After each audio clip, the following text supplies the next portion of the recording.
Hello प्लसन class, हम कर रहे हैं केमिस्ट्री का chapter 1 some basic concepts of chemistry. Last lecture में हमने किए थे लॉज ऑफ केमिकल कॉम्बिनेशन। आज हम पढ़ेंगे डिफरेंट थ्योरीज एंड मासेस। सबसे पहले Dalton's atomic theory. It was given by Dalton's in 1808। Different postulates of theory are, first postulate था इसका, matter is made up of extremely small particles called atom. की matter जो है वो बहुत छोटे छोटे पार्टिकल से बना है और इन छोटे पार्टिकल्स को हम क्या बोलते हैं? एटम्स बोलते हैं। सेकेंड पोस्टुलेट है atoms of same elements are identical in all aspects. कि जितने एक एलिमेंट के जितने भी एटम्स होते हैं वो सारे एस्पेक्ट में सेम होते हैं, यानी उनका शेप, साइज, वेट, सारी चीज़ों में वो सेम होते हैं। Third point is atoms of different elements differ in all respects and have different properties. Fourth है atoms of same और different elements combine to form compound और molecules। की same या different elements combine करके compound atoms की formation करते हैं। Fifth point is when atoms combine with one another to form compound atoms or molecules, they do so in simple whole number ratios. Atoms can neither be created nor be destroyed in a physical or chemical change. ये है sixth postulate. अब ये जो Dalton's की atomic theory थी, इसने laws of chemical combination को explain किया। जैसे जो इसका पोस्टुलेट है, six postulate, atoms can neither be created nor be destroyed in a physical change और अ केमिकल रिएक्शन। ये एक्सप्लेन करता है law of conservation of mass को, जिसके according mass can neither be created nor be destroyed in a physical change और इन a chemical reaction. इस तरह से इसने किसको एक्सप्लेन कर दिया? Law of conservation of mass को। दूसरा है when atoms combine with one another to form compound atom or molecule, they do so in simple whole number ratios। ये इसने एक्सप्लेन किया लॉ ऑफ मल्टीपल प्रोपोर्शन को, कि जब एटम्स कंबाइन करते हैं, एक से ज़्यादा कंपाउंड्स बनाते हैं, तो वो सिंपल होल रेशियो में कंबाइन करके मॉलिक्यूल्स की या कंपाउंड्स की फॉर्मेशन करते हैं। Atoms of same elements are identical in all respect. जो सेकेंड पोस्टुलेट है वो एक्सप्लेन करता है लॉ ऑफ डेफिनेट प्रोपोर्शन को। तो इस तरह से सेकेंड जो पोस्टुलेट है उसने लॉ ऑफ डेफिनेट प्रोपोर्शन को एक्सप्लेन किया। सिक्स ने एक्सप्लेन किया law of conservation of mass को। जो फिफ्थ पोस्टुलेट है उसने एक्सप्लेन किया लॉ ऑफ मल्टीपल प्रोपोर्शन को, और यही पोस्टुलेट जो है एक्सप्लेन करता है लॉ ऑफ रेसिप्रोकल प्रोपोर्शन को। ये सिर्फ एक ही लॉ को एक्सप्लेन नहीं करता है, वो है गे-लेज़ेक लॉ ऑफ कंबाइनिंग वॉल्यूम्स, और ये इसकी लिमिटेशन है। Next is modern atomic theory. It was given by J.J. Thomson, Rutherford, Niels Bohr and other scientists. The main points of the theory are, first point है atom is no longer indivisible. Dalton ने बोला था atom is the smallest particle of any matter. That means atom जो है smallest है, atom को हम further divide नहीं कर सकते हैं। But later on क्या हुआ, सब atomic particles, electrons, protons, neutron की discovery हुई, तो उससे क्या हुआ कि atom जो है अब वो further divide हो सकता है। That is no longer indivisible. Second point, all atoms of element may not be similar. मतलब उनके डिफरेंट एटॉमिक मासेस हो सकते हैं। जैसे आइसोटोप्स होते हैं जिनके एटॉमिक नंबर सेम होते हैं बट मासेस होते हैं डिफरेंट। जैसे क्लोरीन है, क्लोरीन दो आइसोटोप्स में एग्जिस्ट करता है, एक का मास होता है 35, दूसरे का होता है 37। दैट मीन्स कि सारे के सारे एटम्स किसी भी एलिमेंट के सिमिलर नहीं भी हो सकते हैं। थर्ड पॉइंट है atoms of different elements may have same atomic masses. अब एक और चीज़ होती है, वो होती है isobars. Isobar atom of different elements which have different atomic number but same mass number. हैं वो डिफरेंट एलिमेंट के एटम्स बट क्या होता है, उनका मास सेम होता है। Fourth point is atom may not always combine in simple whole number ratios. जैसे ग्लूकोज, सुक्रोज, इसमें क्या होता है, सुक्रोज का फॉर्मूला होता है C12H22O11। 12:22:11 रेशियो में वो कंबाइन कर रहे हैं, तो वो सिंपल होल नंबर रेशियो नहीं है। तो एटम में not always combine in simple whole number ratios. Fifth है atom is no longer indestructible. That means अब एटम जो होता है, जैसे उसमें न्यूक्लियर चेंजेस होते हैं, रेडिएशंस क्रिएट होती हैं, अल्फा, बीटा, गामा, तो क्या होता है कि अब एटम को डिस्ट्रॉय किया जा सकता है। That is no longer indestructible. Avogadro's hypothesis. Amedeo Avogadro एक इटालियन केमिस्ट था जिसने एस्टेब्लिश किया relationship between volume of a gas and number of molecules के बीच में।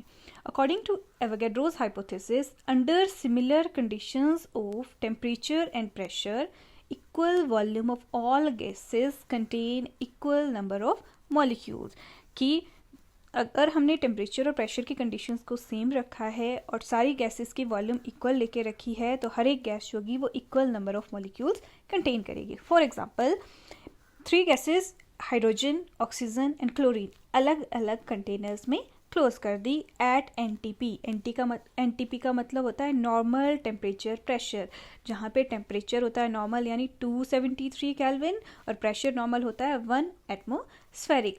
अब इक्वल वॉल्यूम फिल कर दी हाइड्रोजन की, ऑक्सीजन की एंड क्लोरीन की।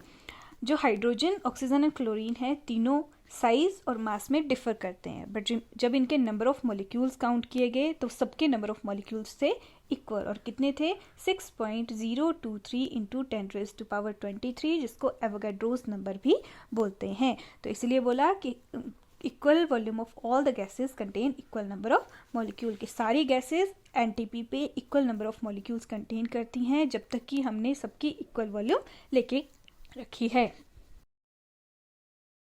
एवोगैड्रो ने एटम एंड मॉलिक्यूल की एक न्यू डेफिनेशन दी। According to Avogadro, atom is defined as the smallest particle of an element which may or may not have independent existence, कि atom किसी भी element का smallest particle है but it may और may not have independent existence. That means ये independently exist कर भी सकता है और नहीं भी कर सकता है। एंड मॉलिक्यूल को इसने डिफाइन किया, molecule is the smallest particle of a substance. Substance आपका एलिमेंट, कंपाउंड कुछ भी हो सकता है, which can exist independently. Molecule जो है वो इंडिपेंडेंटली एग्जिस्ट कर सकता है।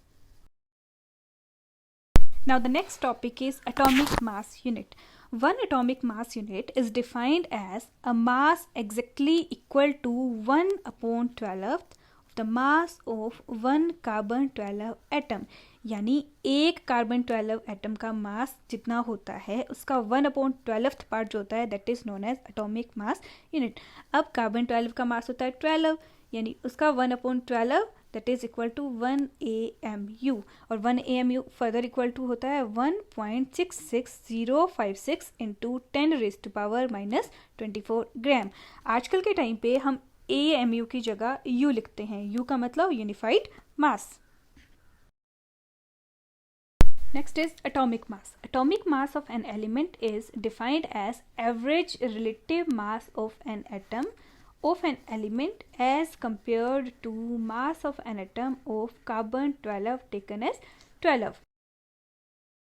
यानी atomic mass हुआ equal to mass of an atom divided by 1/12 mass of carbon 12 atom. Now the gram atomic mass. The quantity of an element whose mass in grams is numerically equal to its atomic mass. यानी atomic mass को जब हम grams में express करते हैं उसको बोलते हैं gram atomic mass. In simple terms, atomic mass of an element expressed in grams is called as gram atomic mass, या फिर इसको हम ग्राम एटम्स भी बोलते हैं। For example atomic mass of oxygen होता है 16 AMU, तो उसका ग्राम एटॉमिक मास कितना हो जाएगा, ग्राम्स में कन्वर्ट कर देंगे 16 ग्राम्स।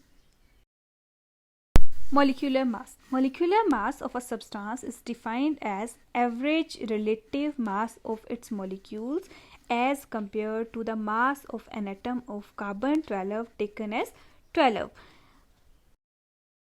यानी हम एवरेज निकालेंगे रिलेटिव मास ऑफ मॉलिक्यूल्स का और उसको कंपेयर करेंगे with mass of atom of carbon 12 का, या फिर जितना इट इज़, इसको एक्सप्रेस करने का एक और तरीका है, it is expressed as to how many times the molecule of a substance is heavier than 1/12 of mass of an atom of carbon, कि ये कितना heavier है as compared to 1/12 of carbon 12 atom से।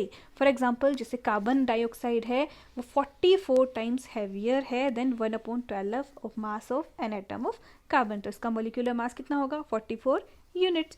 It is obtained by adding atomic mass of all atoms present in one molecule. जैसे carbon dioxide यहाँ पे था CO2, तो सारे जो एटम्स का मास है उसको ऐड करेंगे हम, हमें मिल जाएगा मॉलिक्यूलर मास, यानी 12 अगर कार्बन का एटॉमिक मास है प्लस 2 इंटू ऑक्सीजन का एटॉमिक मास है 16, तो यह आ जाएगा 12 plus 32 that is equal to 44 AMU। इस तरह से हम किसी भी मॉलिक्यूल का मॉलिक्यूलर मास फाइंड कर सकते हैं। Gram molecular mass, a quantity of a substance whose mass in grams is numerically equal to its molecular mass is called gram molecular mass। या फिर हम बोलें जब भी हम किसी भी सब्सटेंस के मोलिकुलर मास को ग्राम्स में एक्सप्लेन करते हैं, एक्सप्रेस करते हैं, उसको बोलते हैं gram molecular mass. For example अगर मोलिकुलर मास ऑक्सीजन का 32 AMU है तो ग्राम मोलिकुलर मास कितना होगा उसका, 32 ग्राम्स होगा। Next is formula mass, sum of atomic masses of element present in one formula unit। जब भी हमारे पास आयनिक कंपाउंड्स होते हैं जैसे NaCl, KCl, उनके केस में हम निकालते हैं फॉर्मूला मास या फिर gram formula mass. That's all for today, बाकी का हम नेक्स्ट लेक्चर में करेंगे। Thank you.